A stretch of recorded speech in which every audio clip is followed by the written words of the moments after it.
Hi, and welcome back to IndieGems, where we bring you the latest indie gameplay videos and reviews. Today we are looking at Tales Noir Rebel Rush, a parkour and platforming driving game where you have to beat set times to unlock further courses and try and beat existing times on the Friends and global leaderboards. It's a very addictive and exhilarating driving experience with a banging drum and bass soundtrack and a surprisingly good story. Let's take a look.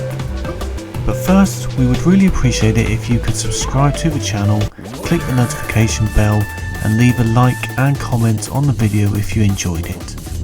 I was pretty much glued to Rebel Rush from start to finish and played it over a couple of nights. It is incredibly addictive if you like chasing times and enjoy driving games. It is presented nicely with a half decent story holding the levels together, which is animated in a sort of visual novel fashion. The driving can feel a little frustrating at times, but it is all part of the charm, and if you do a mistake, you can reset and get back into the driving almost immediately. I hate it when you have to wait to get back into the action, but in Rebel Rush you can keep trying without any delay whatsoever.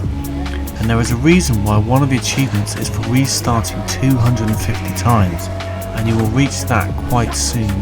The game is perfectly balanced so that you need precision and skill to succeed, but not too difficult that it becomes frustrating. Attempts generally improve as you learn the tracks, and there are some very clever shortcuts that are really not obvious to find.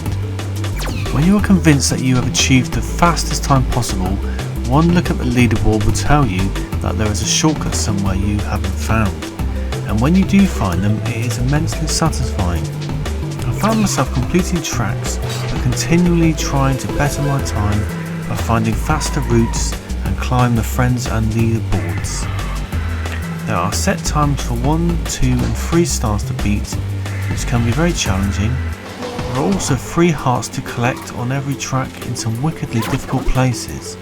Some I just looked at and thought, how on earth am I going to get those? There are a few different elements to the driving experience depending on what level you are driving on.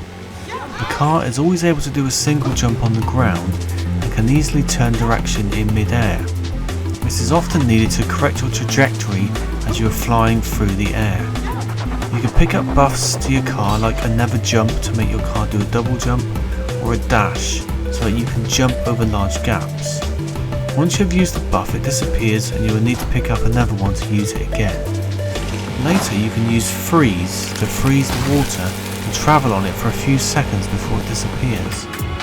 Although sometimes I wasn't particularly happy with the physics and there were a few choice words shouted out at the screen, overall the driving is solid and enjoyable. Most of the frustrating occasions tended to be when I landed on a slope or when the car landed from a long jump and then span out.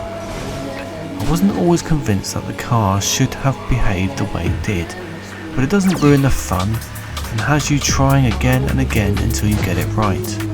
Some of the courses are massive, and then again these massive courses can only be 25 seconds long if you find the right path. The courses are cleverly designed and a bit wacky sometimes, with loop-to-loops and driving on the side of buildings.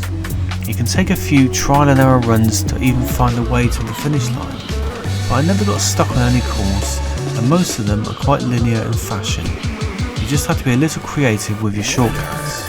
If you're after a challenge, then try to complete the very last track.